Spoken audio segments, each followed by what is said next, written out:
to the award. We have him for our Coffee CEO 15.0, and he is CEO of mobile group of companies, and has 25 years of experience in innovation, strategy, and operations in different industries, and also received 2 Young Scientist Award from the Indian government, and has been invited from NASA for his innovations, and also the supercomputer Param Padma, it belongs to him. Yes. Now I give it to you, sir. Yes. Yeah, no, thanks. Thank you, and thanks for having me here. Thanks. Yeah, so what do you want me to talk about? About my past experience, I believe? Yes, sir. A brief. So let me tell you, so I did my schooling, and after the schooling I went to IIT. I started with mathematics and the computer science. After doing that, I studied in IIT, spent 9 years. Too long, but it was fantastic. And PhD in computer science. After that, I decided to move on to start the job. I never wanted to do job, but at that time the entrepreneurship was not as common and not as respectful. So I had to go for the job. So my first job, and let me tell you, no many people know about it. My first job was the BITS Pilani. I was an assistant professor for computer science in BITS Pilani. Fantastic place for students, not a great place for a professional. So I had to leave within 4 months. Enjoyed, but just left that place. I joined the CDEC mission, which was to build a Param supercomputer after the US sanctions on India for not supplying more than 4,000 MTOPS of computing power. So India decided to build its own supercomputer, and I joined that team. There was a fantastic experience, and in that setting, when you are trying to build something which is, you want to aspire to list in a top 100 supercomputers in the world, you cannot just build that thing within yourself. You have to learn from outside. So I worked for about 7 months and worked on some number of applications, including the first PSLV launch, weather forecasting, finding the oil below the surface, number of applications. And we realized that you need to learn from outside. And that's where I got the opportunity to work with NASA.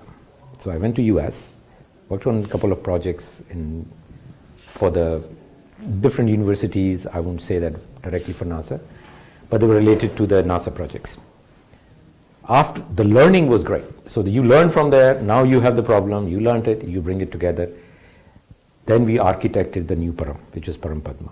And it was listed as, I think it's all about money, so that we didn't have money within the limited resources. We could list that around 112 rank or something like that. It was in the 112 in the world's supercomputers, the top supercomputers. That was a great experience. That was the first part of the journey. I thought, let's move on. So I went back to US, worked on number of different universities, number of different labs, built smaller size, similar computers for a couple of universities there, solved lots of problems. Then I came back to India. I decided to come back to India. I said, let's go back, do something for India. So I joined IIT Delhi. IIT Delhi, and the primary reason for IIT Delhi was IIT Delhi gave us a platform for incubation. Had a couple of startups, and this is a great learning for you guys to hear from me. I had a startup which was ahead of a technology startup. If you know, WiMAX was a technology. This technology, I mean, if that would have been there, we could have got rid of all these small telecom operators. I mean, one tower of WiMAX technology in London, central London, could cover the whole greater London. For some reasons, this technology didn't fly. I had this startup for about 6 months. I realized it's not commercially viable. It's not going to fly commercially. So I had to stop it. Had a couple of other startups, but as a entrepreneur, startups, you have to take a lot of risk. You have to take a lot of courage to do it. And the most fundamental thing is the funding. Right? And we a little bit struggled with the funding. We've self-funded it, and to take it to the next level, we could not sustain for a while. And the partners with me, we decided to leave. So I decided something I learned there. I was very strong in the academic world, very strong. 10 years after PhD, I thought, after these 3, actually 4 failed or not so succeeded startups, 2 of them are still running, but at a lower level, I thought there's something I'm missing in my knowledge, and I decided to do MBA. Professor in IIT, 10 years after PhD, decided to do MBA. I took GMAT. At that age, 35, GMAT. And that was the year when India Today published an article about top 50 young powerful people in the country, and I was listed in that as a scientist entrepreneur. But I personally felt that there is something is missing. It's basically how to take an idea and commercialize it. How to take an idea, make it commercial value out of it. Something which people can buy, something people will pay for it, the customers will pay for it. And I think this was an academic setting, I never learned that. So I decided to do MBA, I did my MBA from Imperial. And intentionally, I did work for Imperial Innovation, which is another incubator, very successful incubator. Worked with them, very nominal fellowship, 5,000 pounds for through a whole year, which kind of paid off some of the food expenses for some time. Great learning. 35 technologies I evaluated, did the due diligence on. Some of them are successful, some of them failed, some of them didn't go anywhere. And that gave me a very interesting perspective that how to take an idea and make it commercially viable. And it's opened up a lot of eyes. The people think, oh, Steve Jobs or Bill Gates and you can become entrepreneurs. It's not simply the technology. It's a lot of things goes behind to make any idea and commercially successful. And that was a key trigger for me. So I decided to go and experience in the more industry, like learning more industry that helps. And I was not part of industry. The one thing I learned and one thing I did is I never gone into the new area where I'm comfortable with. So I gone into a completely different sector, which is construction. Nothing to do with computer science, nothing, absolutely nothing. I joined a company called Langerode, and this was a 15 minutes interview at a breakfast table with the owner and the chairman of a £5 billion business, and he offered me a job. And I asked him, why are you offering me a job? I mean, I don't know anything about construction. He said, simple. I don't want somebody who brings the baggage of the construction. I want somebody who thinks completely different, which is nothing to do with construction. And because these are the key problems, construction has 40% waste, construction contributes most to the environmental hazards, it kills people, and construction has one of the worst image in industry. If somebody says, I'm from IT, the people say, wow, this guy must be some geek. If I say, I've come from construction, say, it's all right. There must be, the bricky and chippy and all that. And he said, I don't want to change that. I want to change that, and I want to the way that things happen. And he gave me this target, said, you think completely different out of the box. I went there, I said, fine, let's take it like a challenge. Let's take a challenge. That was my first job after my MBA. I took a challenge. I went there, I started it. I had no clue, absolutely no clue. They used to use some terms which I never heard of. I used to go and ask them what's going on. So one thing which I was still sticking in my mind was that this 40% waste, image and all these things needs to happen. And this was my key focus. I said, that something needs to change. And very quickly, in first 3 months, I figured out that what is the key cause of all these things. And that key cause was that everything is built on site. So there's a term called scaffolding, right? So what we defined is that we will build without scaffolding. That means that what you're building on site has to move to a better controlled manufactured environment. And you take out all the inefficiencies. Because if you are in an open environment, an open space, and every time you're trying to do that, your controls are gone. You're not managing that well. So I decided, I developed the strategy and helped the company build the factory, and now the construction in the UK is done the way the aircrafts are manufactured, the BMWs are manufactured, right? And this factory is there. You can look at on the YouTube. This is called Explode Manufacturing Facility. So this is all the buildings, the 80% of the buildings, and my last success. I started in 2007, and my target was to work until 2012. I work on timeline. Where do we do it, and how much we need to achieve, what we need to achieve. And once I'm done, I move on. So 2012, I decided in 5 years it will take the transformation. And this transformation, 2012, there's a building called Cheese Grater in London. 80% of the building were built off-site. Zero printed drawing. Everything was in 7-dimensional digital model. Everything was done through your digital devices. And this building took off every inefficiency you can talk about, right?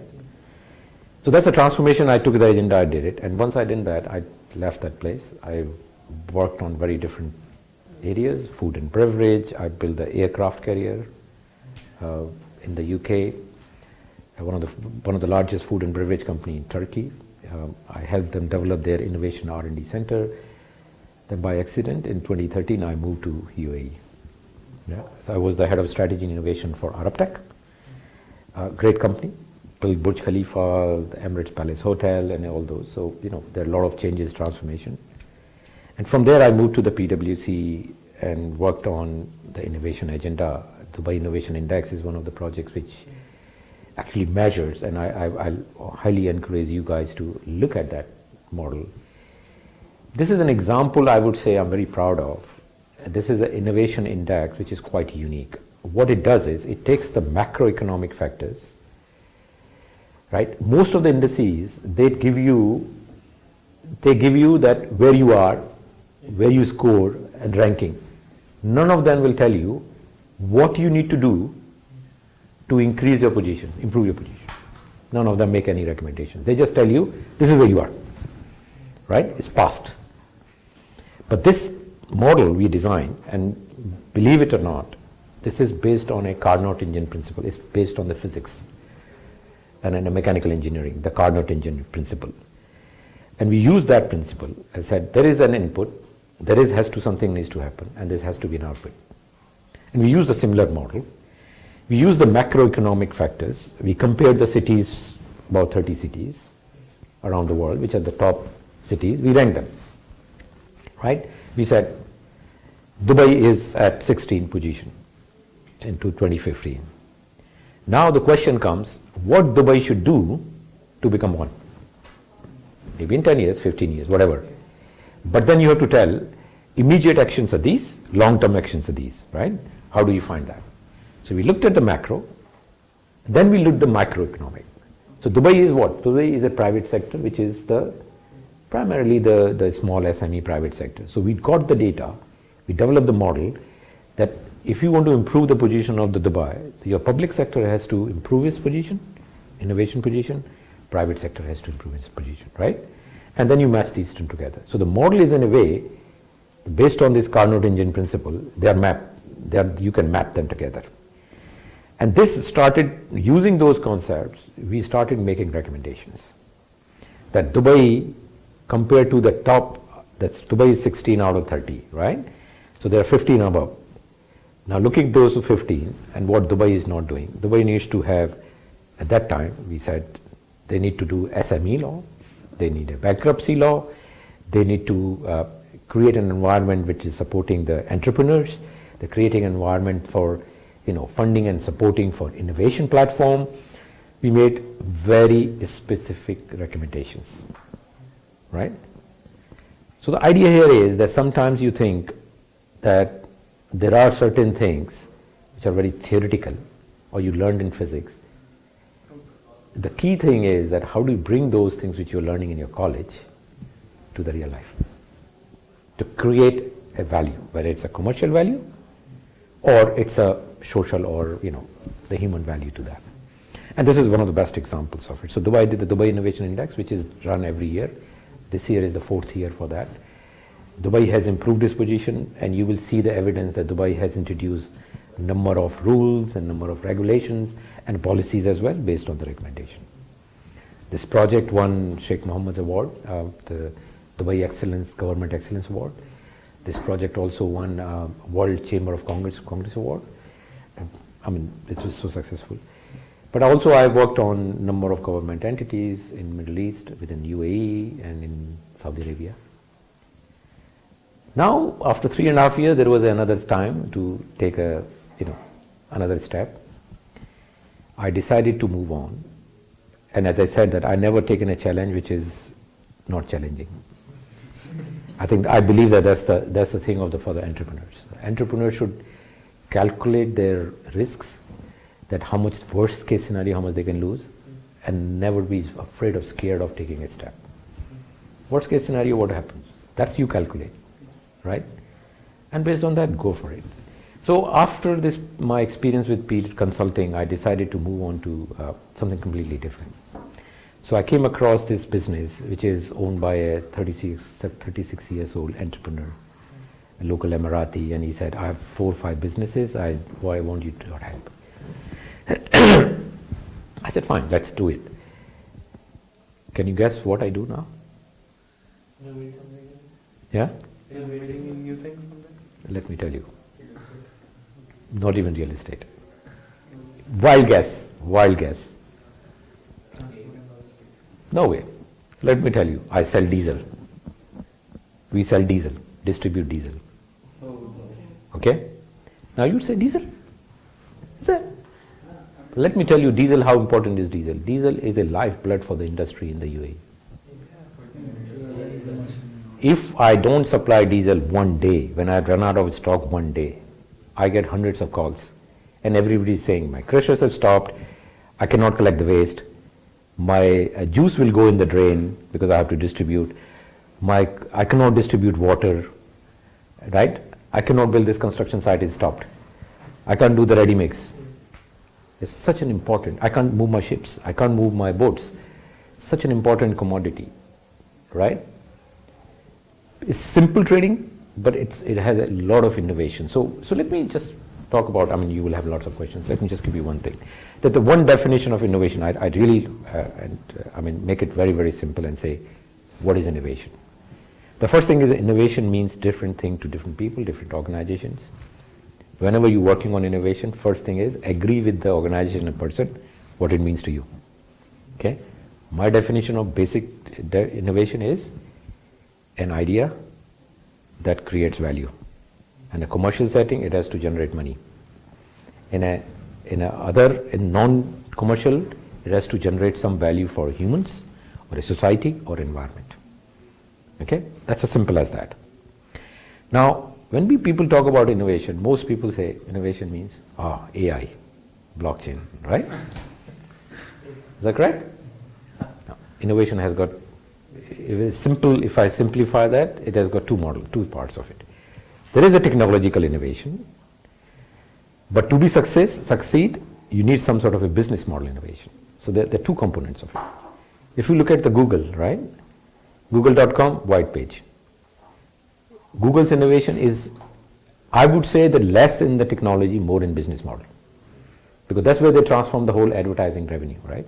That's where they created the value through commercial. Right? So that when you talk innovation, you have to track both sides of it. It's a technological innovation and it's a business model innovation.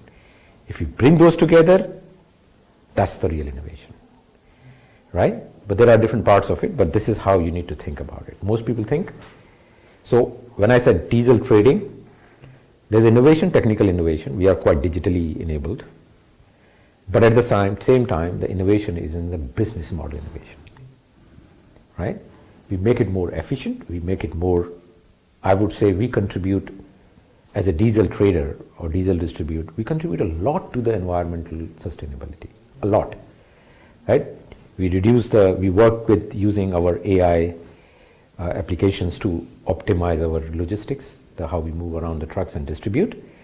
We do a lot of logistics around, a lot of optimization around the logistics and supplies, and we ensure the safety, we ensure a lot of social innovations into it, right? Doesn't matter which industry you go. If you think of the technological and business model innovation, if you use the right levers, you can find innovation. Okay? I do other things as well, but we have our own innovation unit. We're working on number of startups, number of new problems. So, as an entrepreneur, yes, my title is CEO, but I'm entrepreneur. So I do things myself. I still do coding myself when it's required, because unless you do yourself, you will never get a feel for it, right? So I believe in doing that. Okay? That's the short summary of it. Amazing hearing your journey. I mean, very inspiring, and also you have very simplified it in such a way that it's not about it's about the passion, not about that someone has to be very technical or something. It's just your passion. You should have an idea and just pursue it and never look back. Just you need funds obviously, but then yeah. So sir, my question was like you have been working with the diesel company, right? So I want to ask you about like what are the challenges did you face in the technological innovation you're saying about? Yeah, I mean, see, when you talk about innovation, innovation means it's a transformation, right? It's a change. And we all know as a humans, not everybody, not every human is receptive to the change you need, right? Changing the people's thinking, bringing their acceptance and all that, it's a challenge. But you have to work through, you have to have a very convincing arguments and convincing approach so that people accept it, adopt it, right? So one of the major problem in any innovation is like a hard wall. People are scared of taking risks. And that's why I think that differentiates between a general person and an entrepreneur, right? So that challenge will remain. When you're talking about funding and money and all those things, to me, they're important, hugely important. But I don't think there are challenges. If you have an idea, you have money. If you don't have an idea, a good idea, if you're saying, I have an idea but nobody's funding, you need to figure out in the idea there's something not right. Right? If I give you a business case, there's a lot of money to support you, or funding to support you. You have a great idea, you can easily sell it. There are sources, there are ways to do it. But idea has to be innovative, means clearly demonstrate what is the value it's going to deliver. Idea should speak for itself. Absolutely. And for that, and of course, there's another thing which let me tell you, is connected to this point. The one thing I used to tell most of the governments, when the cities compete, and this is part of the Dubai Innovation Index as well, when the cities compete on only two things. There is no third thing. They compete on talent, and they compete on the foreign direct investments, which is related to funding. If you have a talent, you have a funding. If you have a funding, you have a talent, and it's a vicious circle. And any city or any country, they compete on only two things. So the answer to your question, what are the challenges? It is the same in the organization. The challenge is about talent, whether you get the right talent. The second challenge is, if you have the right talent, you get the right funding. If you have funding, then you get a problem with the fund talent, right? It's just a vicious circle. It goes in your organization, this goes in your family, this goes everywhere, right? Okay. Firstly, I want to apologize and just we didn't give an applause for him for for how focused you are to follow your passion towards the study, towards the entrepreneurship. I just want to ask one of the important things that you have mentioned in your profile also, the three main innovation strategies that you are following: open innovation, brokering innovation, and the innovation legacy. I want to ask how we can follow implement these strategies in our line also. Like I am focused towards finance line. So yeah, I know what you're referring to. But by the way, that was a model I developed for one of the very largest infrastructure projects, which is about $25 million project in the London. So they're creating another London Underground, which is completed now. okay. It's called Crosstrail, and this is where we came up with these three the innovations, right? This is very specific to that project. It's not a generic. But I'll tell you what it is this. So open innovation means you have to keep and listen, bring it open innovation. Do not restrict to a certain people, certain set of ideas. Any idea is a good idea. Is an idea. Any idea is a good idea. Where it becomes innovation if it creates value. Right? That's the whole concept behind it. The brokering innovation was an important question because, as I answered your question on the change, because if you want to bring the change and if you want to bring the innovation to the life and the use by people, you have to have an approach to brokering it. You have to get people into it. That's what is the brokering into it. Right? If I develop an innovation and I try to push to you guys, you will definitely say, oh, forget it. It's your idea. What am I getting out of it? But if while developing it, while creating it, I bring you all in, you're already in. Right? That's the question. Now the most important to me as a human being, if I say what is my vision, a long-term vision, it's about leaving my legacy. Right? What I'm doing it, I want to leave it as a legacy behind me and as a written and documented legacy. Not that I have this. Now, I have this in my mind. I never shared with people. What's the point, right? One day I die, it's gone. And this is where I believe, and I've already started this, that I started sharing my knowledge as much as possible. I lecture once or twice a month, share my knowledge, my experience. I worked with a group of students, professionals, and I love to share the experiences I have, details I know. So these are the three components. Open to every idea, get people engaged and connected so that ideas, once it's done, it's easy to disseminate. The third thing is leave a legacy, share knowledge. Why to restrict yourself? It has no value if it is there. Yeah? Right. Sir, I need to ask a question. Yeah. As you have experience in a diversified field of fields, can you tell something about the operations, how work in a company? Because I'm planning to take operations management in my second year.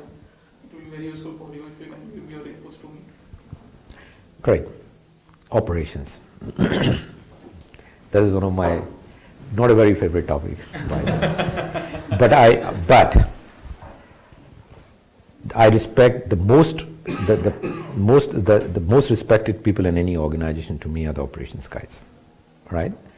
And I really commend that they are the greatest people. Because the problem with the operations is that operations is like 80% of a routine work and 20% of probably new.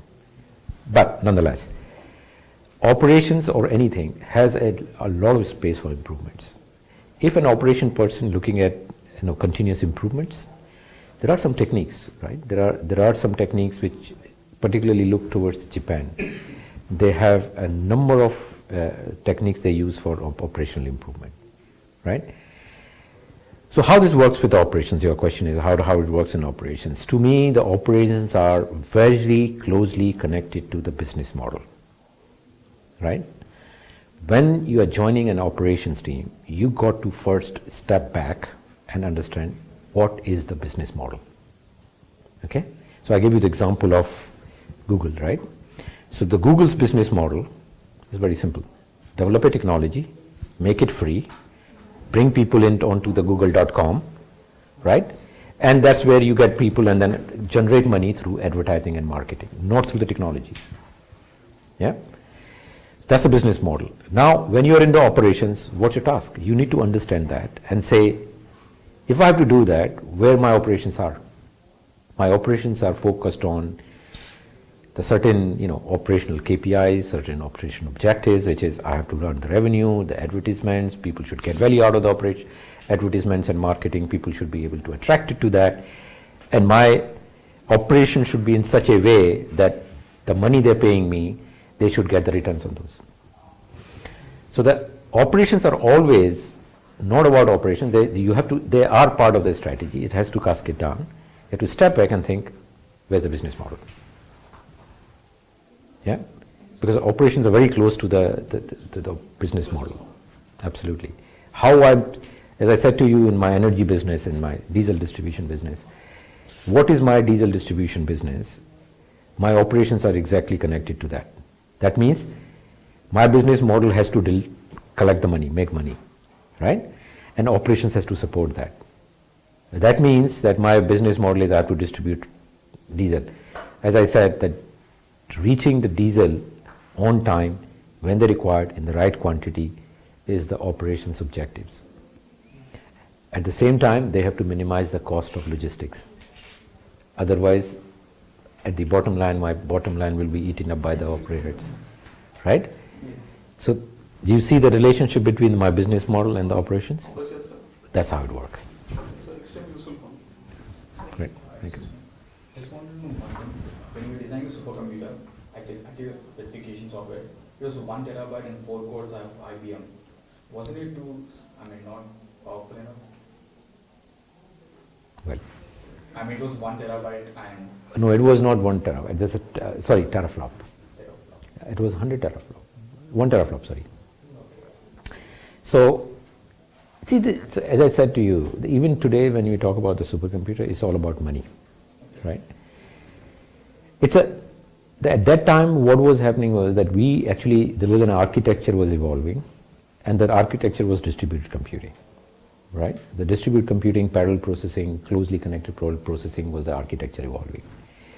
Now, if you give me double the amount of money, I could have built a supercomputer which could be on the double the range. It's a funding, but as a proof of concept that how scalable it is. So if you think that Param Padma was built in 2001? 2001? I checked Wikipedia. 2001 it was built. And from that time to now they're building on the next generation. Because you don't need it, because the scalability is so much, you can replace with the new processors, you can bring new network with a low latency, higher bandwidth, and this is scalable. So architecture was fundamentally scalable. Okay? So it was, if I had a double amount of money, I could have scaled to the double size, could have solved bigger problems. Problems was not a problem at that time. The pre had very large problems. One of the problems which I worked on was finding oil below the surface. That's called seismic data processing. And we knew, and probably we were the first people, myself, one of my colleagues, he works for Shell now, we were the first people who solved that problem. And we were published and presented at the conference called SCG, Society for Exploration Geophysicist. Nobody attempted that problem. The trick was that how we were able to do that was that we actually mapped the architecture. This is another trick, right? We mapped the architecture to the physics of the problem, right? So it was seamless. So the physics of the problem and the architecture was mapped. And one of the evidence was in India, one of the place in northeast India, our algorithm was so accurate when they drilled the well, and they found the oil, by the way. It was 5 meters off at 3.5 kilometers. 5 meters at 3.5 kilometers below the surface. That was remarkable at that time. Now you have so much of computing power. These devices have a lot of computing power, right? At that time, we had to bring multiple things together, right? The concept was very simple. I remember I used to give this talk, and there are two ways to improve your performance. Either you put too much resources, right? Or you get help from each other. That's parallel processing or concurrent processing, right? So we worked on the concept, don't put too much money or too much resources into it, but rather get help with each other. So you divide the problem into, let me use a technical term, mutually exclusive independent events. Distribute across multiple people, let them work in concurrent, solve the problem faster, right? Rather than buying, I know what you're referring to. We had the 32 processor IBM, which is like a white elephant, very expensive, but we had to use that because of some specific reason, because that time the networks were very high latencies, and some of the applications like space launch vehicles and all those, or weather forecasting, they required a very fast communication and low latency, and we didn't have the network to cope up with that. So we wanted to compute within the box, which goes on the backplane. There was a specific reason. but that wasn't needed. Just because of that, we had an couple of applications which we needed for that, right? But for other applications, anyway, the moment data comes out, it goes with the same thing, right? We had to deal with the same latency. Good to talk the technical again. It was a good test. I still remember it. Yeah. Yeah. Yeah. And how do you think social media marketing is how much effective for a startup nowadays? For a startup. Well, the social media is a great revolution. I personally believe in it. But for a startup, it depends what your objective. So a startup means has number of objectives, right? For any startup, you need a number of customers coming and visiting your site and looking at it, what you're building up. The second thing is you are attracting the investors and interest from the investors, right? They are the two key aspects of it. Third thing is maybe a bit of awareness of what you're doing, right? Letting people know. When it comes to it, depending on the audience, right? If you want to reach one of the tricks in the social media, like how important you said, it's important. It's absolutely. Without that today, nothing works, right? Even the politicians use that, right? Everybody uses it, which is a good thing. I mean, at least there is something which we know that everybody uses it. This is a great news. But the trick in the social media is that because social media is so wide, you got to focus on that. You need to create a focus aspects of it. Create something which is focused within geography, within the reach of the group of people, within the reach of community, right? Important, but to me, as I said to you, more than social media is the strength of the idea, strength of the product or the service you are developing. I would say least bother about it, focus on that. If a product is good, I can tell you it will sell. That I can assure you. Right? At the end of the day, if your product is good, you can go to somebody. There are a lot of people there. I encourage you guys to go to Silicon Valley. They're a fantastic place to go, have a holiday. Right? A lot of people have money. A lot of money there. As I said to you, two things, talent and money, right? Yeah. Your idea will demonstrate that you have a talent. There are a lot of people who can invest. Okay? So don't worry about social media much in a startup world. Worry about the idea. Yeah? Okay. So my name is Vivek. Yeah. Since along your journey discussion, like you've been across doing your MBA, or prior to that you've been working in the company. So it's like coincidentally, like I was feeling somewhere I was getting into the lines of what you are doing, basically. Don't do that. I never encourage people to follow my career. I messed it up. No, sir. No. Honestly telling you. No, why? Because it's practically reflecting where I'm also standing up, right? Because I've also been worked after. Now I've joined MBA after 8 years of my education. Good. I was been working in construction basically Very good. for more than 8 years. That's a sector which has a lot of potential Absolutely, sir. to Absolutely. improve. Yeah. And I just give a brief, then I want to just put Yeah, the sure. questions across. Please go ahead. So the perception of looking up towards the MBA was for me, basically I was on the line of growing up in my career for 8 years, and I was into the core technical, I was looking up my managerial aspect, their profiles and all. But somewhere something has been not willing me to stand up as I look another 10 to 15 years, where I footstep of myself, and it was just restricting to the projects and all, and I want to grow with it in that aspect. So that was the point I made a decision to come out of it, and I was planning to go ahead. So here, when I was just making an entrance of getting into it, I have a three set of perceptions. I don't really want to get restricted to the construction aspects. Good. Because I've taken up the quite experience possibly in the work, but I want to demonstrate in all the set of criteria which I can go ahead. Yeah. But again, there is a notion which I was been considering from my end, how if I'm going to complete my MBA, and after that when I go for approaching a company, possibly they look at the sector where you have been working across. So I had a perception of saying that, do the companies see that, okay, you are from this set of a background and why you want to get up into this job? there's no such sort of an opening for you, your set of a thing. I don't think that you're a best fit for this particular job aspect. So this is one thing which I was being like Okay. so concerned about. I hear you out, what your concerns, right? So let me tell you, there's something called continuous improvement and something called radical improvement. Yeah.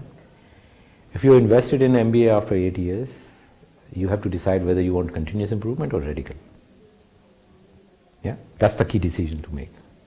Now, continuous improvement will not give you anything. It's not worth it. Yeah. You have to think radical. Right. Yes. You got to be brave, Yeah. right? And if you have done this construction, if you've done the construction and you're now doing MBA, I don't know what your objectives you set it up, but my recommendation to the new generation, the first option you should follow is, I'm not going to do the job. That's the old fashion, right? I want to create jobs. I want to create something, right? That's the first. Second thing, sometimes because you have certain social responsibility, family responsibility, you might have to run it. Fine, you can run it, but it's still, think of something which is completely different. If you come from construction, you're doing MBA and going back to construction, No. there's no point. You wasted your time. Sorry sir, to interrupt again. Earlier briefing of coming into the MBA, I had a set of ideas which was nowhere related to my experience. But since it was being perceived a few of the occasions when I met across the people and all, they carry the same notion, man, you have done your set of education comes across with this set of a criteria. And how would you think about giving us such an idea with what sort of an experience? Does that mean you have to carry all That's the correct. experience with me? Coming back to your point of your I was recruiter. a bit surprised, and I was like, how I need to change this, to break the chain and make the people to understand. Does it mean that we need to carry a legacy of that sort of an experience and only showcase what we have? Or can't No. we have that? So there are all sorts of employers. If the employer is expecting you to continue what your experience you're bringing, don't choose it. Don't choose it. Say, fine, I'm not interested. If the employer is somebody who is interested in taking your new ideas and your new career and giving you a new challenge, go for it. That's what you have to look for. And I think I would say, don't follow my career, but I've taken a lot of risks. But this is what I have chosen to do, right? Not to get into the same industry, not to follow the path which I've followed. I know for sure if I followed the path, I would have been somewhere else, but it doesn't matter. It's a one life, right? Do whatever you want to do. Set yourself free, not to bound yourself. Take challenges, take risk. No, if you don't take risk and reward is always work, right? Okay. So if you're finding employers saying, but I will take you only if in the same sector as you experienced it, that means you wasted your 2 years of your MBA. Absolutely, sir. Right. That's what I don't want. So as I said, don't go in this path. Now you have to go on. This is a point of inflection. So you need to find something else. It might be hard. It might be difficult. But it's not that they think opportunities are not there. Okay. Thank you so much. Just want to know one thing. When you build a supercomputer, was it accessible by other people also, like universities and all? Yeah, absolutely. It's because it's a government-funded project, so it's most of the universities had that. IITs, all the IITs had it. All the universities who were participating in it, they were used to come and they had the full access to it. It's public money, so it's public access. There's no. But for commercial use, yes, this center charges money. So, for example, I told you this data. So ONGC, this was a data ONGC provided. At that time, I remember, they paid about good 2 crore rupees for processing one data set. But that took, one processing time was 36 hours on a full, the full 1024 processor machine dedicated for that, because it's quite complete. So no one else could use it? No, we used to fully put it on a dedicated mode, because it's a quite compute intensive. I recall the data was about at that time, 2000, I'm talking 2001. The data input was about 100 gigabytes at that time, and then you solve complex partial differential equations. Don't get me there. Yeah. So, I mean, which all different industries are you looking forward for? Like, as an entrepreneur, you might be observing all the other different industries. They have some sort of problems, and as an entrepreneur, every entrepreneur believes that he can try to change something which, as an idea. So, what other industries do you think has a scope of improvement? And I mean, this is something which it's quite an open-ended question. But anyway, the industries means every industry has efficiency. I mean, no person, no industry is perfect, right? So opportunities are everywhere. It's about knowing which industry you know, right? I mean, even I say that there are different industries, but fundamentally, what's behind every industry I work is the core mathematics, right? In everything I can tell you an optimization problem. I can tell you in a partial differential equation. I can model every industry into a mathematical model, right? But in terms of the industries, if you think of your question about it, I mean, every industry has its own deficiencies and its own improvement areas. Every industry, succeeds, struggles, and everything happens. So don't worry about much. Just don't worry. You remain core to yourself. And if you can apply, the most important part is, can you apply your knowledge, your experience somewhere? Doesn't matter which industry. The core fundamental same, right? Industry means make money. That's the core fundamental, right? How is the question, right? How is the question? How you can do it is do that. So it's should not worry about the industry. That's my belief. So because I want to get involved in logistics, so I'm thinking of how with my dad's business. So I want to approach in a different way and improvise the ground level, because there's a lot of things happening on the ground level which is not being managed well as I observe it, and I want to help out. Yeah, sure. I mean, so this is the thing. I mean, if you think of this next 10 years, I mean, I cannot guarantee beyond 10 years. The next 10 years will be digital. And the key in digital is that you have to think about digital, connect to something physical, right? This digital physical integration needs to happen. You can bring the efficiencies, you can bring the improvements in an industry by doing it, digitalizing it. But then at the ground level, the reality is something physical needs to happen. Because you can't eat data, right? You can't eat 0 and 1s, right? You can't walk, you can't trade, you can't do anything. So digital is one space you can say yes, right? That's the space which will apply to most industries. But then this digital should solve or improve the physical world. So this integration of digital physical is most fundamental. This will last for at least 10 years. I don't know what happens after that, but at least 10 years I can say. Thank you. Yeah.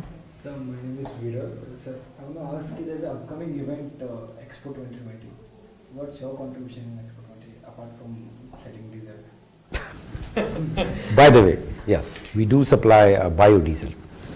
So because of the Expo 2020, we introduced, because the Expo is has an aspiration to demonstrate to the world that they are environmental friendly.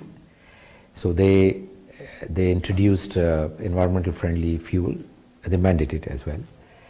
So as a diesel supplier, we introduced and we figured it out how to create a biodiesel.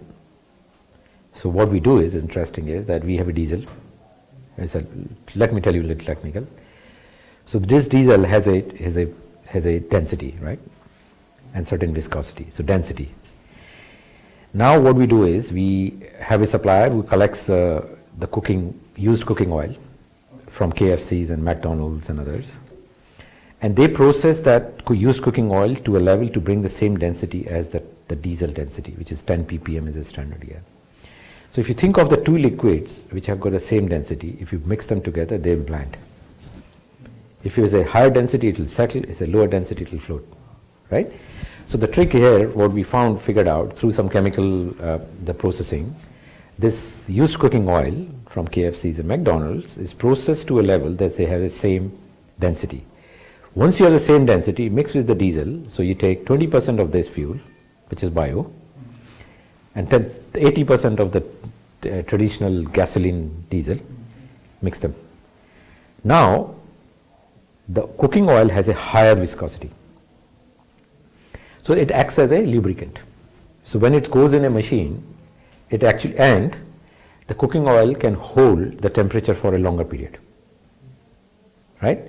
That means it lubricates the engine, improves the engine life, as well as gives you more energy. Right?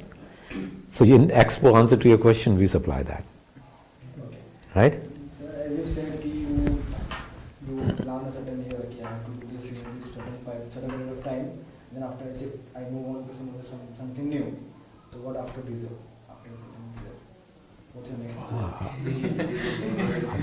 What's next? exactly. I have no idea. I have no idea. So that's what I said. Don't follow my career, and I don't give career advice to anybody. I've been very advised. I don't give career advice to anybody. I don't. Okay. And honestly speaking, I will take up something which comes along my way, and I find it challenging, and I'm prepared to take risk on that. And let me tell you one thing. This is a very interesting thing. I've made good money for my living, and I live a good life. There's no problem with that. But I don't, when I look for the new challenge, I don't look for the money as much as the challenge. Right? And as I said, if you take a challenge as an interesting challenge, it will pay you off.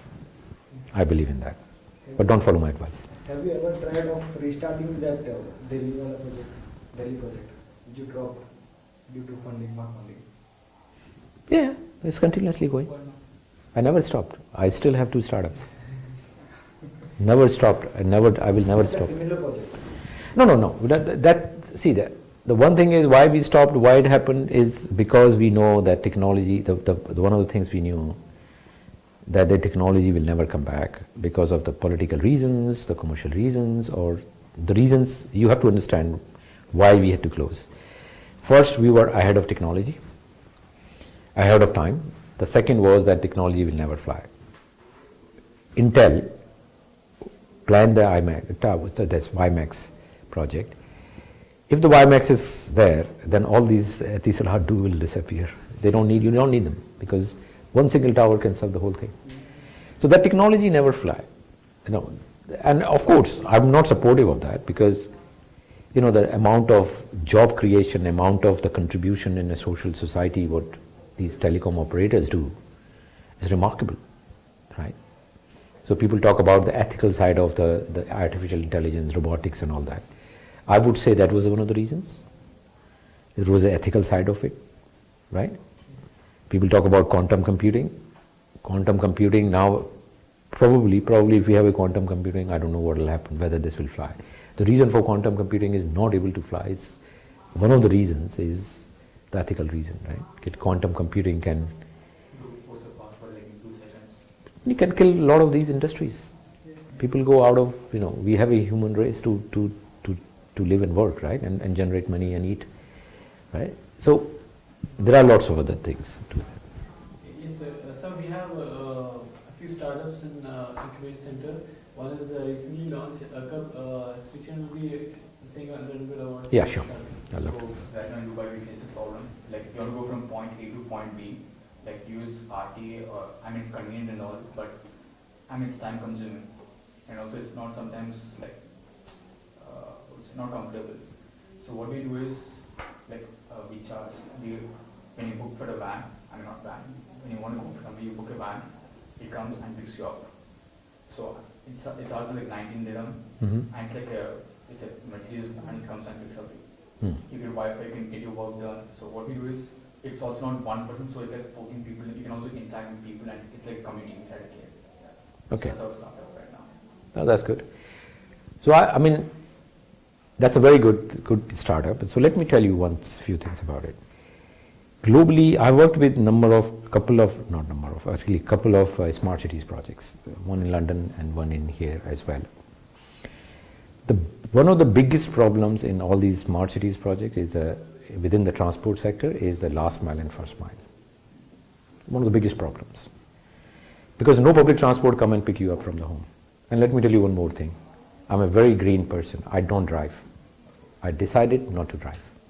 I use Uber, Careem, taxi, all through digital, right? And I don't use credit cards or anything. I use phone, right? I believe in that because I want to be more greener, right? So anybody who can contribute to the first and last mile will be a great contribution. This is the biggest gap in transport in any smart cities solutions. And there are a number of solutions being developed. There's a lot of opportunity in this space. And what you're talking to me, it's telling me is the one of the last mile, first mile problem, right? In a conditions like climate conditions like in Dubai in summers, I've done this test. If you walk 5 minutes, you sweat, right? Actually, it's a 3 minutes benchmark, right? 3 minutes in sun, you'll sweat, but 3 minutes sun and 2 minutes in shade, right? You'll sweat. I've practiced it. I've done it for 2 years. I have the data to do that. So if you think of that, it's very unlikely that you have a next public transport destination station, which is only 5 minutes, right? And this is where the whole taxis and private vehicles and all those come into play. And what they do, they contribute to the environment, right? The CO2s in the environment. So great startup, great thought. Any solution which is in last mile, first mile. So I personally am working on a startup which is trying to create a solution for a larger scale for first mile and last mile. We're developing a digital, and within that, as I said, the physical mode could be anything. It could be a scooter, it could be bike, it could be anything. In my neighbor's car, it could be, my pod, autonomous pod, anything. But the thing is, you solve that problem. Yeah. So, sir, I thank you and everyone for being here and Most having welcome. an amazing audience. And so you have shared a lot of good experience, and it's a lot of things to learn from you. It was amazing. And we close our session, Coffee with CEO 15.0 here. Thank you. sir. Thanks for Thank you, having me. sir. Thank you.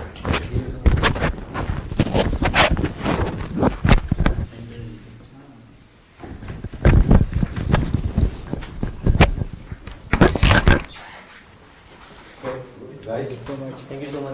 Thank you, sir.